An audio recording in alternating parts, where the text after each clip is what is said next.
भारत में अवतारी होगा जो अति विस्मयकारी होगा, ज्ञानी और विज्ञानी होगा वो अद्भुत सेनानी होगा।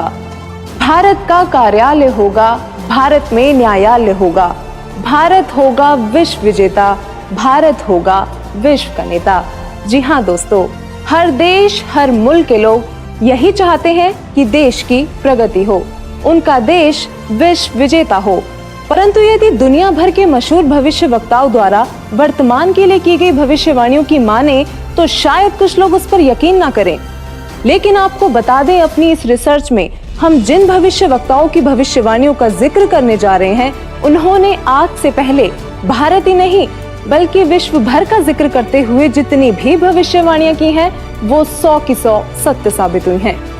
दरअसल इन सभी भविष्य वक्ताओं ने अपनी भविष्यवाणी में भारत के विश्व गुरु बनने का जिक्र करते हुए कहा है कि भारत विश्व विजेता होगा, पूरे विश्व में भारत ही सुप्रीम पावर होगा, भारत में ही पूरी दुनिया का कार्यालय होगा और भारत देश का परचम पूरे विश्व में लहराएगा। भविष्य वक्ताओं की भविष्यवाणियां भारत में जन्मी एक महाशक्ति के बारे में यह भी बता रही है कि वह महाशक्ति, वह महापुरुष पूरे विश्व में आध्यात्मिक क्रांति ला देगा, जिसके आध्यात्म ज्ञान से हर बुराई खत्म हो जाएगी, जिससे पूरे विश्व में शांति स्थापित होगी और तीसरा विश्व युद्ध भी टल जाएगा। नमस्कार दोस्तों, आज हम आपके सामने ऐसे महान भविष्य वक्ताओं की भविष्यवाणी लेकर आए हैं जिन्होंने समय से पहले समय की तस्वीर दिखा दी थी, जिनके धुंधले प्रतिबिंब आज स्पष्ट रूप से दिखाई दे रहे हैं। जी हाँ, आज हम आपके सामने एक ऐसे रहस्य का खुलासा करने जा रहे हैं जो एक विचित्र बदलाव की ओर संकेत करता है, एक ऐसा दौर जो विश्व में मानवता और शांति को मुकम्मल करेगा। भविष्यवाणियों के अनुसार लोगों में एक नए तरह का आध्यात्मिक झुकाव देखने को मिलेगा और यह एक आध्यात्मिक संत उस महापुरुष की जागृति से संभव होगा। वो इतना शक्तिशाली होगा कि जमीन से अर्श तक उस महाशक्ति की ही शफ़क़त होगी। जो दृश्य महान भविष्य वक्ताओं ने दिखाया है, उस पर विश्वास करना आसान नहीं था। कहते हैं सांच को आंच नहीं, लेकिन प्रमाणित करना नागुज़ीर है। यकीन मानिए, जब हमारी टीम ने इस पड़ताल का सफर शुरू किया तो एक नहीं, दो नहीं, बल्कि बहुत सारे भविष्य वक्ताओं की भविष्यवाणी में उस महापुरुष और महाबदलाव का जिक्र मिला, जिसके बाद उन्हीं सब भविष्यवाणियों को आधार बनाकर हमारी टीम ने उस महापुरुष की खोज शुरू कर दी। दोस्तों, हमारी इस रिसर्च में समय और कठिन परिश्रम लाजमी था, लेकिन परिणाम निराशाजनक नहीं थे। हमने सभी प्रमाण इकट्ठे किए और भविष्यवाणियों से मिलान करने के बाद अब हम उन्हें आपके सामने लेकर आए हैं। हमारी टीम ने तो पता लगा लिया था, मगर अब वक्त था तो जनता को उस महापुरुष के बारे में अवगत करवाने का। हमारी पड़ताल का निष्कर्ष कुछ ऐसा था कि जिसे जानकर हमारी टीम भी चौंक गई थी और अब ये पड़ताल आपके भी होश उड़ा देगी। तो वीडियो छोड़कर कहीं जाइएगा मत। दोस्तों, वो महापुरुष हम सबके बीच मौजूद है। वीडियो को अंत तक देखिए और जानिए कि कौन है वो महाशक्ति। दोस्तों, बहुत से लोगों ने इन भविष्यवाणियों को अपने हिसाब से किसी पर सेट करने की कोशिश की है। कुछ लोग ओशो को वह महाशक्ति बताते हैं तो कुछ जय गुरुदेव पंथ के प्रवर्तक श्री तुलसीदास जी को, कुछ भारत के माननीय प्रधानमंत्री श्री नरेंद्र मोदी जी पर ये भविष्यवाणी सेट करते हैं, तो कुछों ने अन्य संतों व राजनेताओं पर सेट करने की कोशिश की है। लेकिन वास्तव में ये सभी भविष्यवाणियां बिल्कुल फिट किस महापुरुष पर बैठती है, यह जानकारी आपको हमारी रिसर्च को देखने के बाद खुद ब खुद मिल जाएगी। सबसे पहले हम आपको कुछ ऐसे महान भविष्य वक्ताओं की भविष्यवाणियों से रूबरू करवाते हैं जो अपनी सटीक भविष्यवाणी से विश्व विख्यात हैं। हमारे पहले महान भविष्य वक्ता हैं इंग्लैंड के विलियम जॉन वार्नर हैमॉन उर्फ कीरो, जिनको दुनिया के मशहूर हस्तरेखा विज्ञानी के तौर पर जाना जाता है। भारत की आजादी व भारत के उज्जवल भविष्य की सटीक भविष्यवाणी करने वाले कीरो विश्व में होने वाले इस परिवर्तन को किस तरीके से देख रहे थे, आइए जानते हैं।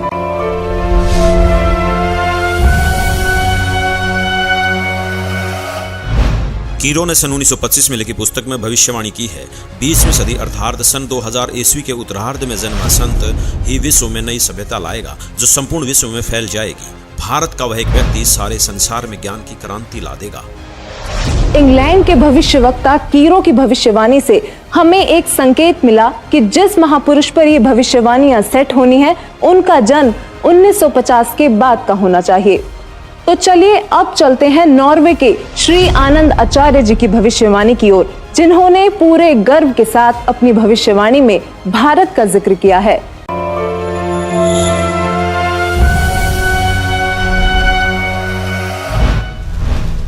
श्री आनंदाचार्य की भविष्यवाणी के अनुसार 1998 के बाद एक शक्तिशाली धार्मिक संस्था भारत में प्रकाश में आएगी, जिसके स्वामी एक गृहस्थ व्यक्ति की आचार संहिता का पालन संपूर्ण विश्व करेगा। धीरे धीरे भारत औद्योगिक, धार्मिक और आर्थिक दृष्टि से विश्व का नेतृत्व करेगा और उसका आध्यात्मिक तत्वज्ञान ही पूरे विश्व को मान्य होगा। आनंद आचार्य जी की भविष्यवाणी से हमें एक और संकेत मिला कि वो महापुरुष गृहस्थी होगा। दोस्तों, ये कुछ ऐसी भविष्यवाणियां हैं जो शायद आपने कभी सुनी तो होंगी, लेकिन कभी उन पर गौर नहीं किया होगा। अब देखते हैं नवयुग के बारे में भविष्यवाणी करने वाले इजराइल देश के जाने माने भविष्यवक्ता प्रोफेसर हरार जी का क्या कहना है।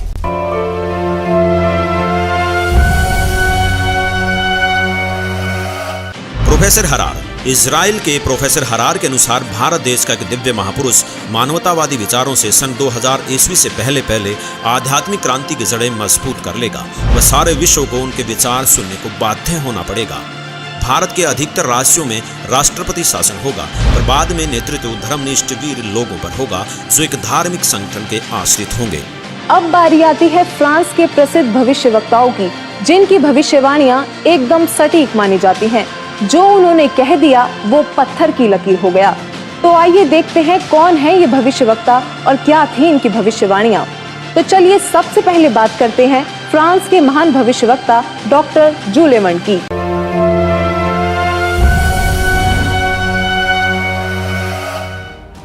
डॉक्टर जूले वर्न के अनुसार भारत से उठी ज्ञान की धार्मिक क्रांति नास्तिकता का नाश करके आंधी तूफान की तरह संपूर्ण विश्व को ढक लेंगी। उस भारतीय महान आध्यात्मिक व्यक्ति के अनुयायी देखते देखते एक संस्था के रूप में आत्म शक्ति से संपूर्ण विश्व पर प्रभाव जमा लेंगे। डॉक्टर जूले वर्न ने भी उस महापुरुष का जिक्र करते हुए भारत का नाम लिया है। इन्होंने स्पष्ट कर दिया कि वो महान शक्ति भारत से ही उजागर होगी और पूरे विश्व पर प्रभाव डालेगी। मैं सीना ठोक कर कहता हूँ, मेरे सायरन को कोई रोक नहीं पाएगा और वह जरूर आएगा। ऐसा कहना था महान भविष्यवक्ता मिशेल दी नॉस्ट्राडामस का, जो आज भी बहुत से लोगों के दिलों में अपनी जगह बनाए हुए हैं, जिनकी भविष्यवाणियों को आज तक कोई भी गलत सिद्ध नहीं कर पाया। उन्होंने जैसा कहा वही होता गया। नॉस्ट्राडामस ने अपनी भविष्यवाणी में होने वाले इस महान परिवर्तन की तफसील से व्याख्या की है। तो आइए देखते हैं क्या कुछ बताया उन्होंने अपनी भविष्यवाणी में।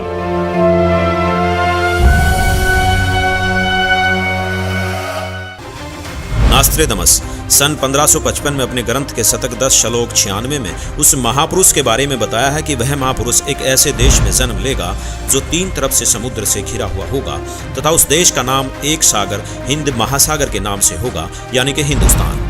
दोस्तों, विश्व में हिंदुस्तान ही ऐसा देश है जो 3 ओर से सागर से घिरा है तथा हिंदुस्तान ही एकमात्र देश है जिसका नाम किसी सागर के नाम से मेल खाता है, हिंद महासागर। फिर शतक 20 श्लोक 25 में कहा है कि वो महापुरुष हिंदुस्तान में पैदा होगा। वह महापुरुष एक ऐसे प्रांत में जन्म लेगा जिसमें 5 नदियां बहती हों। यह उल्लेख उन्होंने शतक 1 श्लोक 50 में किया है। दोस्तों, हिंदुस्तान में पंजाब ही एकमात्र ऐसा प्रांत है जिसमें 5 नदियां बहती हैं, जिनके नाम आपके सामने हैं। नदियों के नाम हैं सतलुज, व्यास, रावी, झेलम और चेनाब। नॉस्ट्राडामस ने शतक 5 श्लोक 41 में बताया है कि उस महापुरुष द ग्रेट शायरन की 4 संतानें होंगी, जिसमें 2 पुत्र और 2 पुत्रियां होंगी। उस महापुरुष के बारे में एक रहस्य उद्घाटन करते हुए नॉस्ट्राडामस ने शतक 5 श्लोक 41 में लिखा है कि उस महापुरुष की माताएं 3 बहनें होंगी। नॉस्ट्राडामस ने शतक 6 श्लोक 70 में लिखा है कि मैं छाती ठोक कर कहता हूँ कि वह महापुरुष ऐसा ज्ञान बताएगा जो आज से पहले किसी ने नहीं सुना होगा। उसके ज्ञान को सुनकर सभी विद्वान कहलाने वाले धर्मगुरुओं को नतमस्तक होना पड़ेगा। एक बेहद हैरान कर देने वाली भविष्यवाणी नॉस्ट्राडामस ने उस महान पुरुष को लेकर करते हुए शतक 1 श्लोक 50 में कहा है कि उस महापुरुष को देशद्रोह अथवा राष्ट्रद्रोही समझकर लोग नफरत करेंगे, लेकिन बाद में सच्चाई जानने के बाद उससे बेहद प्रेम करेंगे। उसके द्वारा स्थापित आदर्श और विचारों का बोलबाला हर जगह हो जाएगा। नास्त्रेदमस ने शतक 20 श्लोक 25 में कहा है कि वह न तो क्रिश्चियन ईसाई होगा न मुसलमान होगा, वह केवल हिंदू ही होगा। शतक 6 श्लोक 17 में नास्त्रेदमस ने कहा है कि वह महापुरुष पूरे विश्व का संचालक होगा, वह महापुरुष विश्व विजेता होगा। शतक 2 श्लोक 79 में बताया है कि वह महापुरुष अपनी सत्य साधना बताएगा तथा इस क्रूर भूमि अथवा काल लोक से मुक्त करवाएगा। शतक 1 श्लोक 50 में कहा है कि वह महान पुरुष अपने ज्ञान के बल से सब राष्ट्रों को नतमस्तक कर देगा। मैं नास्त्रेदमस आपको स्पष्ट कर दूं कि उस महान संत की उपेक्षा न करें। उस महान संत को आराध्य देव मानकर उसकी पूजा करना आपके लिए बहुत हितकारी होगा, क्योंकि वह आदि पुरुष परमेश्वर का अंश दुनिया का तारणहार होगा। प्रसिद्ध भविष्यवक्ता नॉस्ट्रेडमस जी की भविष्यवाणी से काफी हद तक यह स्पष्ट हो गया था कि उस महापुरुष की क्या पहचान है। हमारी टीम ने उनके बताए हुए हर उस पॉइंट को नोट किया जो हमें महापुरुष की ओर ले जा सकते थे, और इन सभी तथ्यों को मद्देनजर रखते हुए हम आगे बढ़े और अपनी पड़ताल में अन्य भविष्यवक्ताओं की भविष्यवाणियां भी खंगालना शुरू किया। विकसित तथा विकासशील देशों में शुमार अमेरिका, वहां पर भी भारत और उस अवतारी पुरुष का जिक्र हुआ। तो चलिए अब रुक करते हैं अमेरिका के भविष्यवक्ताओं की भविष्यवाणियों का, जो इस प्रकार हैं। अमेरिका के न्यू जर्सी शहर की मूर्धन्य भविष्यवक्ता फ्लोरेंस, जो कि अपनी सटीक भविष्यवाणी से विश्व प्रसिद्ध हैं तथा जिनकी भविष्यवाणियों से भारत उम्मीद की किरण नजर आता है। दरअसल इस महिला भविष्यवक्ता ने उस महापुरुष के बारे में ऐसे ऐसे रहस्य खोले हैं जिन्हें सुनकर आप भी अचंभित रह जाएंगी। यह अक्सर उस महापुरुष को ध्यान लगाते समय देखा करती थी। तो आइए जानते हैं उन्होंने उस महापुरुष के बारे में क्या क्या रहस्य खोले हैं।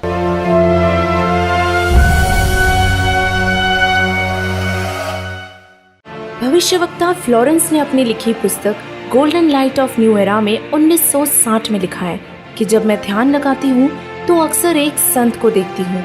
उसके सिर पर सफेद बाल हैं, न दाढ़ी है न मूंछ, वह गौर वर्ण का है। उनके ललाट पर आकाश से एक नक्षत्र के प्रकाश की किरणें निरंतर बरसती रहती हैं। मैं देखती हूँ कि वह संत अपनी कल्याणकारी विचारधारा तथा अपने सच्चरित्र प्रबल अनुयायियों की शक्ति से संपूर्ण विश्व में नए ज्ञान का प्रकाश फैला रहे हैं। उनमें इतनी शक्ति है कि वह प्राकृतिक परिवर्तन भी कर सकते हैं। मैं उस पवित्र स्थान पर एक प्रचंड तपस्वी को देख रही हूँ, जिसका तेज बड़ी ही तेजी से फैल रहा है। मनुष्य में सोए दैवत्व को जगाने तथा धरती को स्वर्ग जैसा बनाने के लिए वह संत दिन रात प्रयत्न कर रहे हैं। भविष्यवक्ता फ्लोरेंस बताती हैं कि मैं भविष्य के विषय में एक बहुत ही महत्वपूर्ण बात बता रही हूँ। 20वीं शताब्दी के अंत में भारतवर्ष से एक प्रकाश निकलेगा। यह प्रकाश पूरी दुनिया को उन दैविक शक्तियों के विषय में जानकारी देगा जो अब तक हम सभी के लिए रहस्यमय बनी हुई है।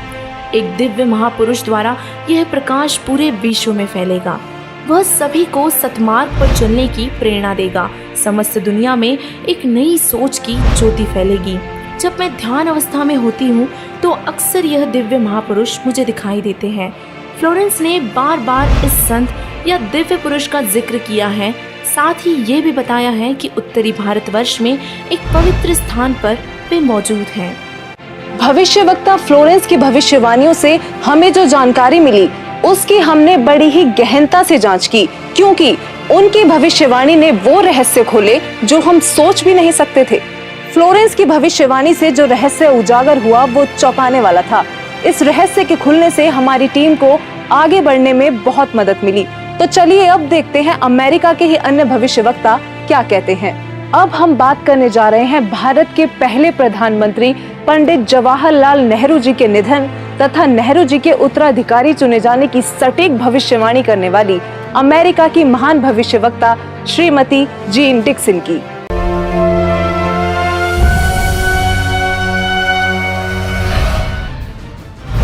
अमेरिका की महिला भविष्यवक्ता जीन डिक्सन में भविष्य दर्शन की जबरदस्त प्रतिभा थी। उनके अनुसार 20वीं सदी के अंत से पहले विश्व में एक घोर हाहाकार तथा मानवता का संहार होगा। वैचारिक युद्ध के बाद आध्यात्मिकता पर आधारित एक नई सभ्यता संभवतः भारत के ग्रामीण परिवार के व्यक्ति के नेतृत्व में जमेगी। और संसार से युद्ध को सदा सदा के लिए विदा कर देगी। जीन डिक्सन की भविष्यवाणी से हमें एक और संकेत मिला कि वो महापुरुष ग्रामीण परिवार से होगा, जिसके अभिनेतृत्व में भारत भौतिक, आध्यात्मिक तथा राजनीतिक दृष्टि में तीव्रता से प्रगति करेगा। दोस्तों, अब हम उस महापुरुष के बेहद करीब थे, तो चलिए आगे बात करते हैं तीसरे विश्व युद्ध की भविष्यवाणी करने वाले अमेरिका के ही महान भविष्यवक्ता एंडरसन की, जिनकी भविष्यवाणियों ने रेखा अंकित प्रतिबिंब को प्रत्यक्ष कर दिया। आइए देखते हैं।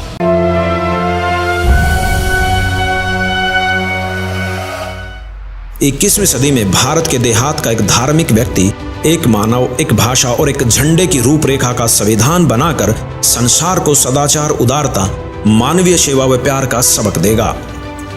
एंडरसन जी की भविष्यवाणी भी 21वीं सदी की ओर संकेत कर रही थी, जिस दौरान वो महापुरुष एक भाषा, एक मानव तथा एक झंडे की रूपरेखा रखेगा। इतने संकेत मिलने के बावजूद भी हमने अन्य भविष्यवक्ताओं की भविष्यवाणियां देखना जारी रखा और अब हमारे सामने आती हैं हंगरी की महान भविष्यवक्ता बोरिस्का की भविष्यवाणी। बोरिस्का का नाम भी भविष्यवक्ताओं की सूची में अव्वल है, जो विकसित अनचेतना से संपूर्ण जगत की भूतकालीन तथा भावी गतिविधियों को देख पाने में सक्षम थी।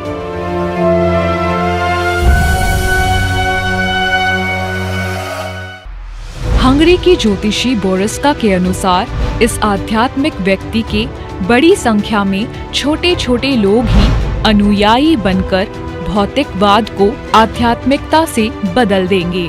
मैं जानती हूँ कि जरूर इस वक्त आपके जहन में बहुत सारे सवाल आ रहे होंगे, लेकिन फिर भी बस एक बार धैर्य पूर्वक इस पूरी पड़ताल को देखते रहिए। यकीनन आपके सारे सवालों के जवाब आपको खुद ब खुद मिल जाएंगे। तो आइए आगे बढ़ते हैं और बात करते हैं महान भविष्यवक्ता वेजलेटिन की, जिनकी भविष्यवाणियां अक्सर अविश्वसनीय तथ्यों की उद्घोषणा करती हैं और जब वह पूर्ण सिद्ध होती हैं तो लोग विस्मित रह जाते हैं।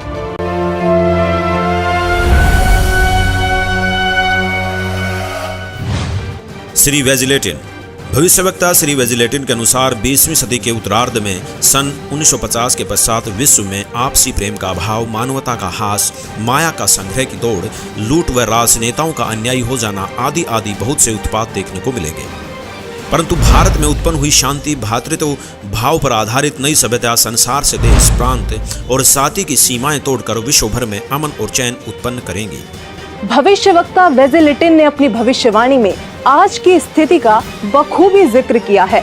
उन्होंने कहा है कि जहां लोगों में आपसी प्रेम का अभाव हो जाएगा, मानवता का ह्रास शुरू हो जाएगा, राजनेता अन्यायी हो जाएंगे और धन कमाने की दौड़ लगी होगी, पूरी दुनिया में अशांति का माहौल होगा, तब वह महापुरुष अपने आध्यात्मिक विचारों से शांति लाएगा। इस हाहाकार को मिटाने वाला महापुरुष बहुत ही जल्द पूरे विश्व में शांति लाएगा।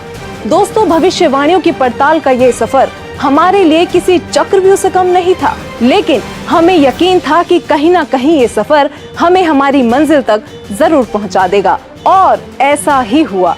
क्योंकि वो महापुरुष भारत से है, तो विदेशों के इन सभी भविष्यवक्ताओं की भविष्यवाणियों से जो जो संकेत हमें मिलते गए, उन पर गौर करते हुए अब हम भारत के भी कुछ संतों की भविष्यवाणियों पर ध्यान देने लगे। तो चलिए सबसे पहले बात करते हैं सिख धर्म के गुरु श्री गुरु नानक देव जी की, जिनके बारे में हमें ज्यादा बताने की जरूरत नहीं, क्योंकि सब उनसे बखूबी परिचित हैं। उनकी पुस्तक जन्म साखी भाई बालेवाली में एक ऐसी भविष्यवाणी मिली है जो ये स्पष्ट करती है कि वो महापुरुष कौन होगा। तो आइए देखते हैं क्या है ये भविष्यवाणी।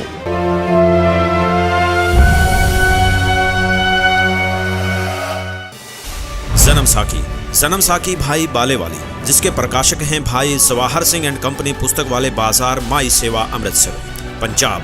हिंदी भाषा वाली। पेज नंबर 305 पर भक्त प्रहलाद की भविष्यवाणी लिखी है कि नानक जी के सचखंड साने के सैकड़ों वर्ष पश्चात पंजाब की धरती पर 60 वर्ण में वह संत जन्म लेगा जो कबीर जी तथा नानक जी जैसा महान होगा। उसका प्रचार क्षेत्र बरवाला शहर होगा। दोस्तों, जन्म साखी भाई बालेवाली में लिखी भविष्यवाणी से ये स्पष्ट हो गया कि वो संत जाट वर्ण का होगा और उसका प्रचार क्षेत्र बरवाला होगा। आरिफ का चेहरा प्रत्यक्ष दिखाई दे रहा था। हम करीब थे उस महापुरुष के जो रिवायतें बदलने में सक्षम थे। अब देखना यह था कि जाट जाति का संत कौन है और किसका प्रचार क्षेत्र बरवाला है। इसके साथ ही हमें अपनी अगली भविष्यवाणी में उस संत के जन्म का पता लगा। भारत के प्रसिद्ध संत श्री तुलसीदास जी जय गुरुदेव पंथ वाले, जिनका आश्रम मथुरा में स्थित है, उन्होंने उस महापुरुष को लेकर भविष्यवाणी ही नहीं बल्कि वर्तमान वाणी भी बोली है। जी हाँ, बिल्कुल सही सुना आपने।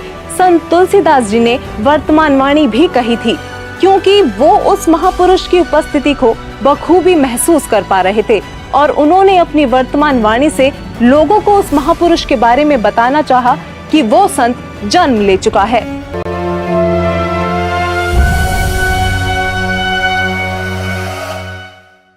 श्री तुलसीदास जी उर्फ जय गुरुदेव जी ने 7 सितंबर 1971 में भविष्यवाणी की थी, जो अपनी शाकाहारी पत्रिका में पेज नंबर 50 में लिखी है कि वह अवतार जिसकी लोग प्रतीक्षा कर रहे हैं वह 20 वर्ष का हो चुका है। यदि उसका पता बता दूं तो लोग उसके पीछे पड़ जाएंगे। अभी ऊपर से बताने का आदेश नहीं हो रहा है। मैं समय का इंतजार कर रहा हूँ। सभी महापुरुषों ने समय का इंतजार किया है और समय आने पर सबको सब कुछ मालूम हो जाएगा। श्री तुलसीदास जी द्वारा 28 अगस्त 1971 को की गई भविष्यवाणी अनुसार महापुरुष का जन्म भारतवर्ष के एक छोटे से गांव में हो चुका है और वह व्यक्ति मानव इतिहास का सबसे महत्वपूर्ण व्यक्ति बनेगा। उसे जनता का इतना बड़ा समर्थन प्राप्त होगा कि आज तक किसी को नहीं मिला है। वह महापुरुष नए सिरे से विधान को बनाएगा और वह विश्व के संपूर्ण देशों पर लागू होगा। उसका एक झंडा होगा, उसकी एक भाषा होगी। शाकाहारी पत्रिका का उपरोक्त वर्णन पुस्तक जय गुरुदेव की अमृतवाणी भाग 2 के 50 तथा 59 पर लिखा है, जिसकी लेखिका हैं दिव्या शर्मा तथा मुद्रक हैं अर्जेंट प्रिंटिंग प्रेस, पुराना बस स्टैंड, मथुरा। इसके साथ ही एक और भविष्यवाणी बाबा जय गुरुदेव उर्फ तुलसीदास जी द्वारा 28 अगस्त 1971 को की गई थी, जो शाकाहारी पत्रिका पृष्ठ 59 में लिखी है। संत तुलसीदास जी ने अपनी वाणी में यह स्पष्ट रूप से बताया कि वो संत पृथ्वी पर मौजूद है और 7 सितंबर 1971 को वह पूरे 20 वर्ष का हो चुका है। राजस्थान के भविष्यवक्ता बाबा रामदेव को कौन नहीं जानता, इन्होंने तो कमाल ही कर दिखाया है।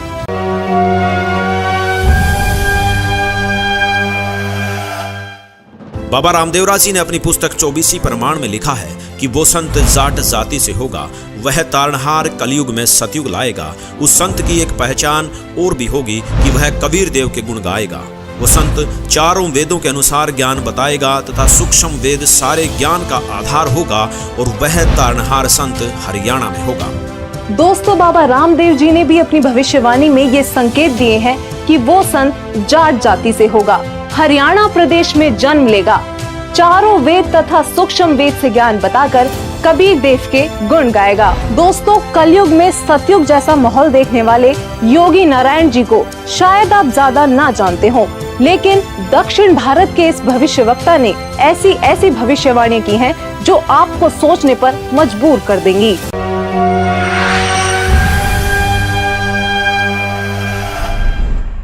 दक्षिण भारत के कर्नाटक के योगी नारायण जी ने अपनी पुस्तक काल ज्ञान में उस महापुरुष के साथ साथ उनके द्वारा लाए जाने वाले राम राज्य का भी जिक्र किया है। योगी नारायण जी की भविष्यवाणी कहती है कि वह दैविक शक्ति वाला महापुरुष पूरे विश्व को एक करके पूरे साम्राज्य पर राज करेगा, सबका प्रभु बनेगा। वह महापुरुष उत्तरी भारत से हो सकता है, ऐसा संकेत दिया है। उस महापुरुष का शासन धर्मयुक्त होने के कारण वर्षा अच्छी होगी, फसल भी अच्छी आएगी। जनता आने वाले समय में ज्यादा पैसों के पीछे ना पड़कर और अपने समय को बर्बाद ना करके तत्वचिंतन, आत्म कल्याण व लोक कल्याण के कार्य में मगन रहेंगे। वो सदियों से ठीक ना होने वाली बीमारी को प्रारब्ध के पाप का फल बोलते हैं, लेकिन उसके द्वारा दिए गए तारक मंत्र से उनके साम्राज्य में आपको प्रारब्ध कर्म के पाप का फल नहीं भोगना होगा और किसी भी प्रकार के असाध्य रोग ठीक हो जाएंगे। वाणी नंबर 22 पेज नंबर 225। उसके आदेश से शराब, तंबाकू, गांजा और भी जितने नशीले पदार्थ हैं उनको खाना पीना तो दूर, हाथ लगाने को भी निषेध होगा। प्रजा में ऊंच नीच का कोई भी प्रश्न नहीं रहेगा। सभी आपस में प्यार से मिलजुल कर रहा करेंगे। कौम, जाति, धर्म के नाम पर झगड़ा कराने वाले स्वार्थी नहीं रहेंगे। वाणी नंबर 23 पेज नंबर 229। इससे पहले बताई गई भविष्यवाणी में लोक प्रभु बनने वाला वो महापुरुष ब्रह्म विद्या धुरंधर गुरु होगा अध्यात्म का पूर्ण जानकार होगा, परब्रह्म को बड़े साहस पूर्वक ढंग से बताएगा कि पूर्ण परमात्मा ही पूजा के योग्य है, पूर्ण ब्रह्म की ही पूजा करनी चाहिए। वाणी नंबर 24, पेज नंबर 235-236। वह महापुरुष अपने अनुयायियों को रेचक कुंभक यानी श्वास के जरिए अजप जाप मंत्र देकर भक्ति साधना कराएगा। इससे मन संयमित रहेगा, इंद्रियों पर विजय प्राप्त होगी, मनोलय यानी मन में शांति होगी, अष्ट सिद्धि तत्व ज्ञान युक्त होकर जीव मोक्ष की ओर बढ़ेगा। दर्शकों, सभी भविष्य वक्ताओं की भविष्यवाणियों की पड़ताल करने के बाद अब हमारे पास बहुत सारे तथ्य एकत्रित चुके थे, जिनको हमने एक साथ रखकर देखा तो एक पहेली जैसे सुलझ सी गई हो। अब हमारे सामने एक ऐसा डेटा था जिसके आधार पर हमने सभी संतों पर भविष्यवाणियां सेट करनी शुरू कर दी, चाहे वो ओशो हो या राधा स्वामी पंथ के प्रवर्तक श्री गुरविंदर सिंह जी, सतपाल जी महाराज हो या फिर बाल योगेश्वर आदि। दोस्तों, हमारी इस फेरियस्त में हर वो संत और महापुरुष मौजूद थे जिनका नाम अक्सर आपके जहन में आता होगा। आध्यात्मिक संत या महापुरुष ही नहीं, बल्कि हमने प्रधानमंत्री नरेंद्र मोदी जी जैसे राजनेताओं पर भी भविष्यवाणी को सेट करके देखा, लेकिन एक एक करके सभी संतों व राजनेताओं की छटनी होती चली गई और अंत में हमारे सामने थे एक ऐसे संत, एक ऐसे महापुरुष जिनके बारे में हमने सोचा तक नहीं था। केवल एक यही संत ऐसे थे जिन पर सारी की सारी भविष्यवाणियां खरी उतर रही थी। दोस्तों, अब हम आप सभी दर्शकों से अनुरोध करते हैं कि दिल थाम कर बैठिए और तैयार हो जाइए उस महापुरुष को देखने के लिए, क्योंकि अब हम पेश करने जा रहे हैं उस महापुरुष की तस्वीर। दोस्तों, वो संत कोई और नहीं बल्कि पूरी दुनिया में सब संत महंत गुरु आचार्यों शंकराचार्यों से हटकर सर्व धर्म ग्रंथों के आधार पर सद्भक्ति प्रदान करने वाले अद्वितीय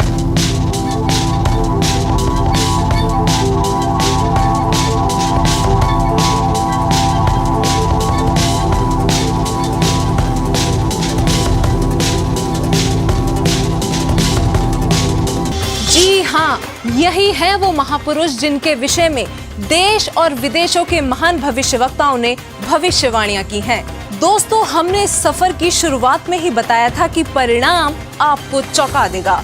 यकीनन संत रामपाल जी ही वो महापुरुष हैं जिन पर सभी भविष्यवाणियों का हर एक तथ्य पूरी तरह से फिट हो रहा था।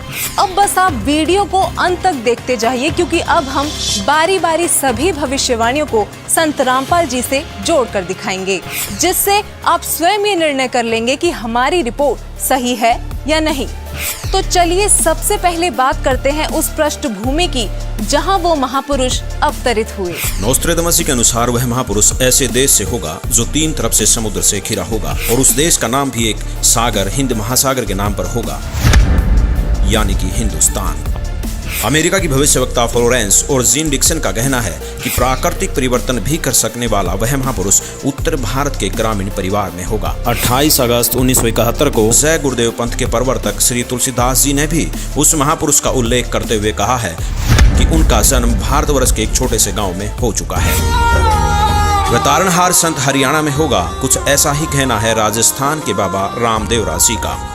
इसके अलावा इंग्लैंड के कीरो और फ्रांस के जुलेवन जैसे भविष्यवक्ताओं ने भी उस महाशक्ति के बारे में भारत में ही होने के संकेत किए हैं।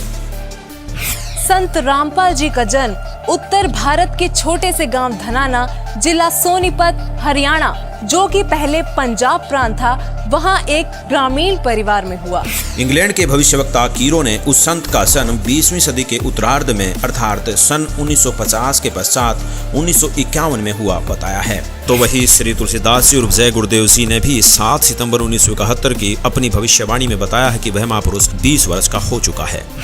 संत रामपाल जी का जन्म 8 सितंबर 1951 में यानी कि 20वीं शताब्दी के उत्तरार्ध में हुआ है और श्री तुलसीदास जी द्वारा की गई भविष्यवाणी के अनुसार 7 सितंबर 1971 को संत रामपाल जी पूरे 20 वर्ष के हो चुके थे।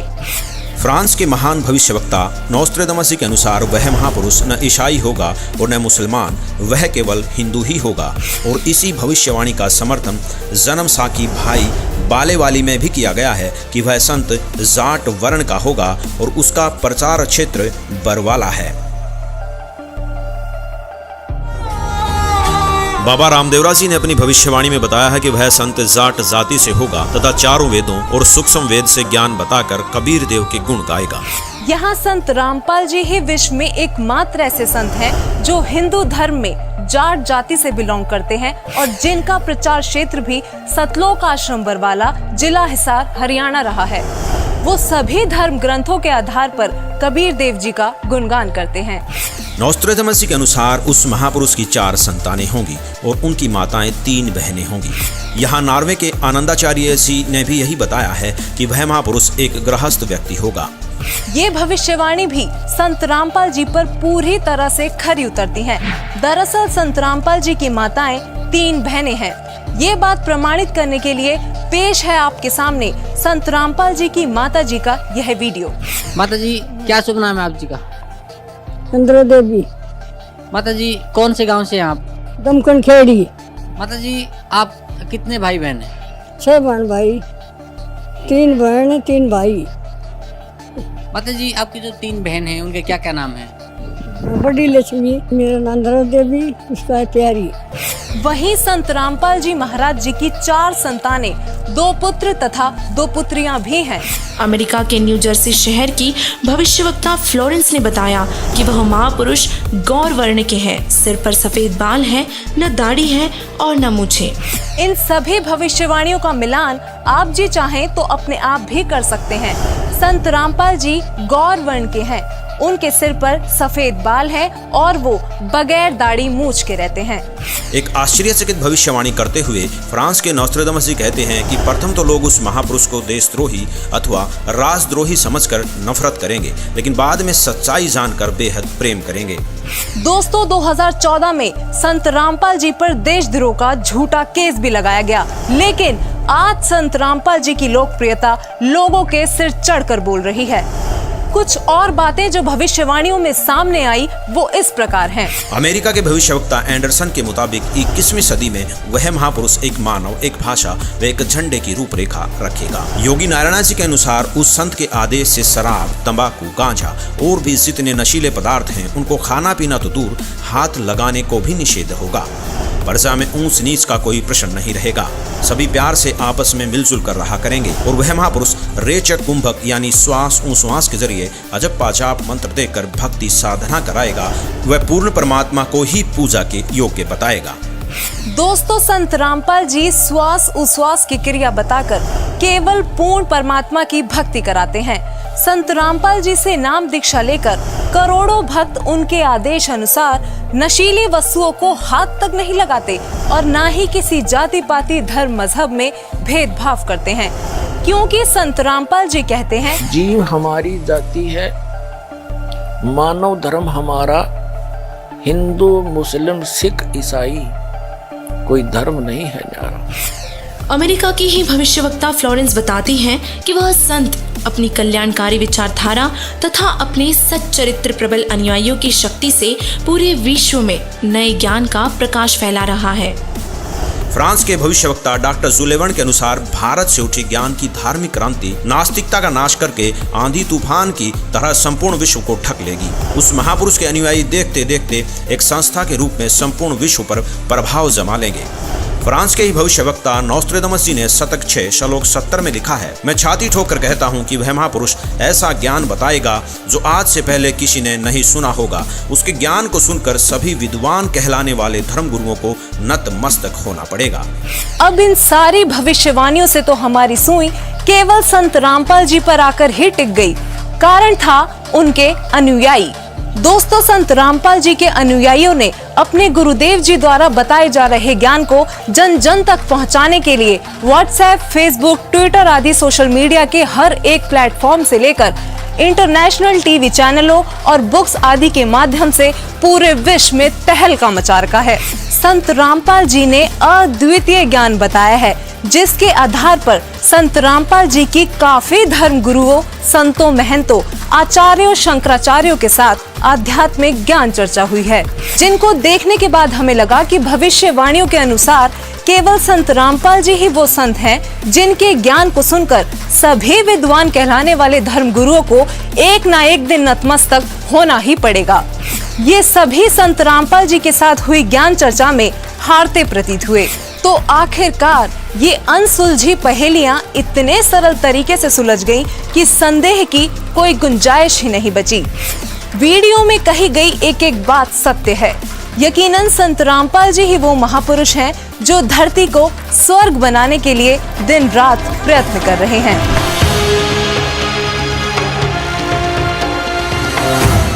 पर में पंथ प्रगट हो वाणी, ये वर्मा पंथ गरीबदास के पंथ में कहते हैं, मेरी महिमा की वाणी, मेरी लीला की वाणी पुनः प्रगट होगी उसके द्वारा, और शब्द हमारे का निर्णय ठानी। वर में पंथ प्रगट हो वाणी, हवे वाणी ये हवे है, और शब्द हमारे का निर्णय ठानी। अस्थिर घर का मरम ना पावे, ये 12 पंथ हम ही को ध्यावे। कि 12 पंथ तक, गरीबदास पंथ तक ये उस स्थायी स्थान पर नहीं जा सकते, सतलोक प्राप्ति नहीं कर सकते। फिर कहते हैं वर में पंथ हम ही चलावें, वर में पंथ में हम ही चलकर आवेंगे, गरीबदास वाले में आगे चल गए और सब पंथ मिटा के एक का पंथ चलावें। और कहते हैं अब परमात्मा ने कलयुग को 3 चरणों में बांटा है। ये प्रथम चरण कलयुग निर्याना, तब मगर मांडो मैदाना। प्रथम चरण कलयुग का उस समय समझो जब मैं घर से सह शरीर जाऊंगा, वो प्रथम चरण होगा। और बीचली पीढ़ी का कब होगा? 5505 बीत जाएंगे तब। अब देखो आगे ये बताया कि कलयुग ऐसे ऐसे बीतेगा, और फिर बताया है कि 5000, ये कलयुग के विषय बताया कि 5505 तब ये शब्द होगा सच्चा। ओए होए, कहते 5505 वर्ष जब बीत जाएंगे तब यह मेरी बात सच्ची होगी। ये कबीर सागर है। और इसके सवसम बोध नामक एक चैप्टर है, और खंड इसका वही बोध सागर खंड है। 170 पृष्ठ से यहाँ से देखियो, ये सत्य कबीर वचन यानी परमात्मा के वचन है, लेकिन हमारे काम के ये यहाँ से हैं। 171 पृष्ठ से सवसम वेद बोध, सवसम वेद बोध यहाँ लिखा है 5 सहस और 500 जब, 5 सहस और 500 यानी 5500 जब कलयुग बीत जाए, महापुरुष फरमान तब जग तारण को आए। अब 5 सहस और 500 यानी 5500 जब कलयुग बीत जाए, महापुरुष फरमान तब जग तारण को आए। 5500 जब कलयुग बीत जाएगा तब एक महापुरुष संसार का उद्धार करने के लिए आएगा, और उसके पास सही फरमान होगा। फरमान माने वो मंत्र जाप आदेश। हिंदू तुर्क आदिक सब जेते जीव जहान, और सत्य नाम की साख गहें वो पावे पद निर्वाण। अब क्या बताया है कि हिंदू तुर्क, हिंदू और मुसलमान जो अलग अलग होंगे, और फिर और भी जो होंगे जैसे सिख और ईसाई आदिक यानी सभी जेते जीव जहान, सतनाम की साख गए ये पावें पद निर्वाण। निर्वाण माने मोक्ष, मोक्ष पद पावेंगे सब के सब वो सतनाम प्राप्त करके इस दास से, महापुरुष से। जैसे परमात्मा ने कहा था उस कबीर वाणी में कि सभी पंथों को मिटा के एक पंथ चलाऊंगा, उसके विषय में फिर दोहराया है कि वो कैसे एक होंगे। यथा सरित गण आप ही मिले सिंधु में धाये, सत सुकृत के मध्य में सभी पंथ समाये। क्या बताया कि जैसे सरित गण यानी नदियों का, नदियां, सरित गण माने नारी नारी नदी, और आप ही उस समुद्र में जाकर वेग धाय माने शीघ्रता से मिल जाती हैं फटाफट। ऐसे उस सत सुकृत यानी उस सच्चे पंथ के मध्य जो हम चलाएंगे, उसमें तिमी माने उसमें सब ऐसे ही समाये जैसे सरिता दरिया अपने आप समुद्र में स्पीड में जाकर मिल जाती, एक हो जाते हैं। ऐसे सत सुकृत के मध्य सब पंथ समाये, सब एक हो जाएंगे। अब क्या बताते हैं परमात्मा धर्मदास जो मैंने ये सवसम वेद में जो लिख दिया, जो वचन बोले हैं, ये जब लग पूर्ण होए नहीं ठीके को तिथिवार। ये ठीक क्या होती है? जैसे हमारे पहले पुराने समय में हम छोटे छोटे थे, जब यूं कहा करते कि एक व्यापारी भैंस ले गया और पैसे ना देता, आगे से आगे ठीक बता रहा है, आगे तागे समय धर रहा है, पैसे नहीं दे रहा। तो इस प्रकार यहाँ वो बताया है कि यो मैंने जो ठीक दर रखी है ना, ठीक वो निर्धारित समय कर रखा है कि धर्मदास जब तक वो समय नहीं आएगा ना, तब तक तो ये मेरी बात ये सब संवेद में लिखी हुई निराधार महसूस होंगी जो कपटी लोगों को। लेकिन जब वो समय ठीक का आ जाएगा ना, जब देखिए ढूंढा पाटेगा। अब देखो, अब हम फिर आगे कि जब लग पूर्ण होए नहीं ठीक को तिथिवार, और कपट चातुरी तब लो यो सब संवेद निर्धार। कहते हैं तब तक तो मेरे द्वारा ये बात कही गई सब संवेद वाली, ये गुप्त ज्ञान, सब संवेद माने गुप्त ज्ञान, जो पहले भी अब भी कहा है। तो ये निराधार महसूस होगा जब लग पूर्ण होए नहीं ठीका, जो ठीक को तिथिवार, यानी ठीक उस निर्धारित धरे हुए निर्धारित किए हुए समय की जो समय नहीं आएगा, तब तक तो मेरा यो ज्ञान निराधार महसूस होगा। जब वो समय आ जाएगा ठीक का, जो है ठीक का दिन आवंत, युगंत लिखा आवंत, तो क्या होगा? सब ही नारी नर शुद्ध, सब कपट छोड़ के बुराई त्याग देंगे सब नर नारी। और जब ठीक का दिन आवंत और कपट चातुरी छोड़ के वो शरण कबीर गहनत।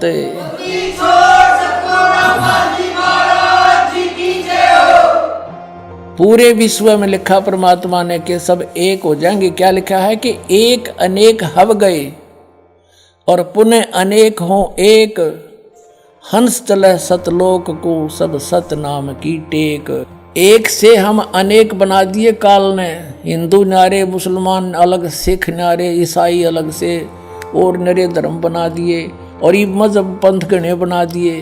कहते हैं जैसे हम एक से अनेक हो गए और पुनः फिर हम अनेक से एक होवांगे, पुनः अनेक हो एक, और हंस चले सतलोक को सब सत नाम की टेक। ओए होए कि सभी के सभी सतलोक में चले जाएंगे सतनाम प्राप्ति करके। इस दास से इससे पहले राधा स्वामी पंथालिया ने सतनाम का कह ख का भी पता कोई ना, ये काल के दूत थे इसलिए छुपा कर रखी भगवान ने, उनको सतनाम का नहीं पता यू खान का है पीण का। अब ये वास्तविक मंत्र आपको दिया जाएगा, इससे आप सबका मोक्ष होगा, पूरे विश्व में शांति। देखना आगे कितना कमाल किया है कि घर घर बोध विचार हो, मेरे ज्ञान का घर घर चर्चा चलेगी, और दुर्मति दूर बहाए, सबकी दुर्बुद्धि दूर हो जाएगी, हाहाकार मिट जाएगा, माया की दौड़, मिलावट, रिश्वतखोरी, आपस में लड़ाई खींचातानी, ये दुर्मति दूर बहाए, और कलयुग में एक होकर सब बरतें सहज शोभाए।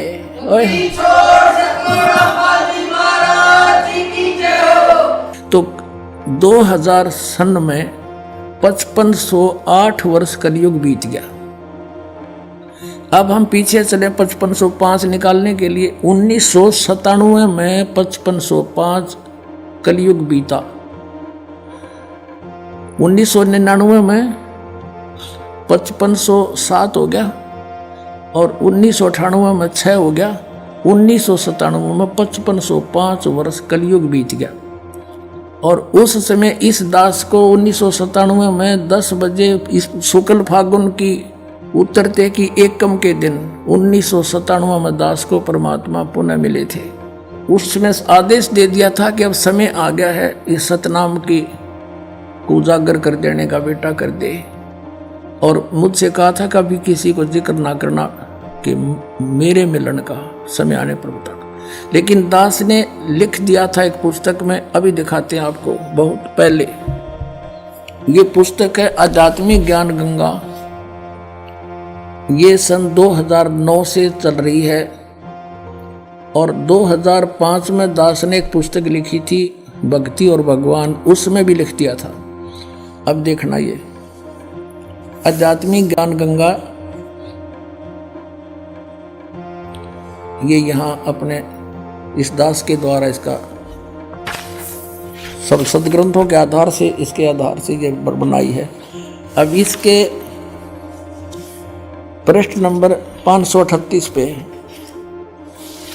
ये है आध्यात्मिक ज्ञान गंगा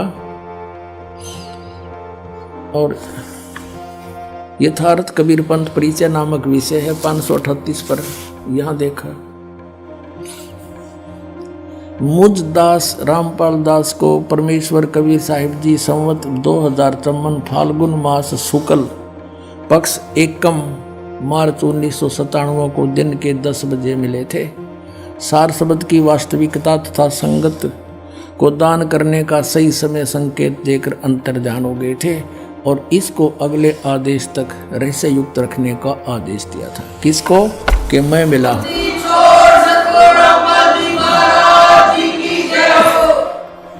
तो पुण्यात्माओं, ये दास ने कोई बाद में नहीं लिखी, ये 5505 तक समझ में आई हमारा। ये ईब कैलकुलेशन करी दोबारा भी कैसे सेट होया। ये वहाँ नो का नो जिसने मालिक ने बना के भेज रखा उसमें कमी नहीं रह सकती।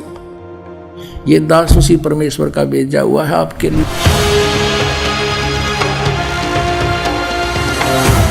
तो क्या संत रामपाल जी महाराज की शरण में आने के बाद आपको कोई लाभ हुए?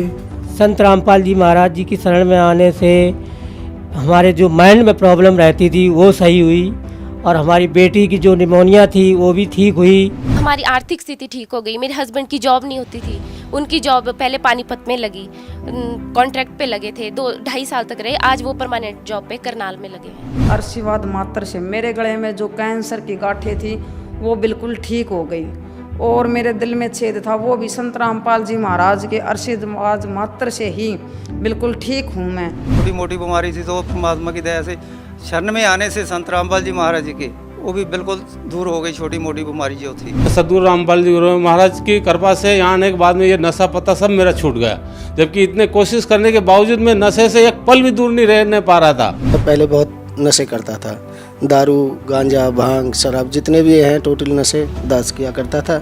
संत रामपाल जी की शरण में आने से पहले सबसे पहले तो मुझे एक लाभ हो गया, नशे छूट गए। कैंसर की बीमारी बिना ऑपरेशन बिना कुछ दवा के संत रामपाल जी महाराज जी ने चरणामृत प्रसाद दिया और आशीर्वाद दिया और भक्ति ज्ञान दिया और उसके बाद मैं तंदुरुस्त हूँ और दिन में अपना सब कुछ खाता हूँ, मुझे कोई समस्या नहीं है। सबसे बड़े लाभ ये हुआ है कि मेरे पापा जी हैं जिनको डायबिटीज़ बहुत ज़्यादा ही रहती थी कि 500 से नीचे उतरने वाली डायबिटीज़ आज एकदम नॉर्मल है। गुरुदेव संत रामपाल जी महाराज से नाम दीक्षा लेने के बाद सदगुरुदेव जी ने ऐसे दया करी कि जिस दिन मैंने नाम दीक्षा ली उसी दिन 5 साल से यानी रोटी नहीं खाई थी, लेकिन उसी दिन मैंने 4-5 रोटी खाई और मेरा जलन का रोग समाप्त होने लगा। संत रामपाल जी महाराज से नाम दीक्षा लेने के बाद मेरा कैंसर का रोग बिल्कुल ठीक हो गया, मैं बिल्कुल स्वस्थ हो गया। जो कबीर जी हैं वो पूर्ण परमात्मा हैं और सतगुरु रामपाल जी महाराज जी हैं वो कबीर परमात्मा के खुद अवतार हैं, इस धरती पे आए हुए हैं। उन्होंने ही सब रजा की है, उनकी ही दया से हमें सारे लाभ हुए हैं। जब मैं दोबारा गई PGI, फिर वहाँ टेस्ट हुए तो सारे टेस्ट क्लियर हो गए। अब जो मेरी प्रॉब्लम थी तीसरे स्टेज पे थी वो मेरा कैंसर खत्म हो गया। हिंदी छोड़ सतगुरु रामपाल जी महाराज जी की शरण में जाने के बाद मैं आज कोई भी फ्रूट है कुछ भी है चाहे डस्ट है मेरे को वो बिल्कुल इफेक्ट नहीं करती है। I can eat everything, I can go anywhere, मैं कुछ भी मतलब आज करने में सक्षम हूँ। जब उस डॉक्टर से मेरी बात हुई तो डॉक्टर ने कहा ये तो सच में आपके गुरुजी का ही चमत्कार है संत रामपाल जी महाराज का जो ये ठीक हो गया, नहीं तो कैंसर पेशेंट कभी बचता नहीं है इस कंडीशन में। इतना खतरनाक इनको पॉइजन फैल चुका था, पूरा नसों में भर चुका था। उन नसों से ऑटोमेटिकली पॉइजन गायब होना ये सबसे बड़ा चमत्कार ही है परमात्मा का। और जब से मैं संत रामपाल जी महाराज की शरण में आई हूँ मेरा 1 रुपया नहीं गया। आज 4 साल हो रहे हैं लगभग, मैंने कोई दवा भी नहीं खाई है, कोई भी नहीं। इवन मुझे सर्दी खांसी और बुखार भी नहीं होता है। जगत गुरु तत्वदर्शी संत रामपाल जी महाराज जी के इस महान मिशन को सफल बनाने के लिए करोड़ों लोग उनके साथ जुड़ रहे हैं। हमारी टीम का भी आप सभी से यही अनुरोध है कि दुनिया में महापुरुष कभी कभार ही आते हैं, इसलिए आप भी संत रामपाल जी महाराज जी के सत्संग सुनिए और शीघ्र अतिशीघ्र उनसे जुड़कर नाम दीक्षा लेकर अपना व अपने प्रियजनों का कल्याण करवाएं। धन्यवाद।